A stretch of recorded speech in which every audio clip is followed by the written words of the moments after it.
اللہ تعالیٰ کی تسبیح اور کلمہ طیبہ تسبیحات کو انگلیوں پر شمار کرو۔ نبی صلی اللہ علیہ وآلہ وسلم کی نصیحت۔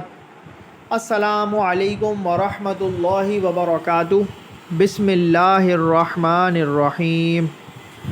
رسول اللہ صلی اللہ علیہ وآلہ وسلم نے فرمایا، تم اللہ تعالیٰ کی تسبیح اور کلمہ طیبہ اور اللہ کی پاکی کو اپنے اوپر لازم کر لو اور غفلت مت کرو، اور ان تسبیحات کو انگلیوں پر شمار کرو، کیونکہ ان سے قیامت کے روز سوال کیا جائے گا اور یہ اس عمل کی گواہی دیں گی۔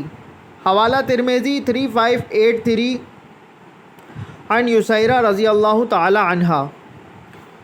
اللہ تعالی ہمیں بھی تسبیحات پڑھنے کی توفیق عطا فرمائے تاکہ ہمارے بھی انگلیاں قیامت میں گواہی دیں کہ ہم تسبیحات پڑھتے تھے اور ہماری شفاعت ہو، ہماری بخشش ہو۔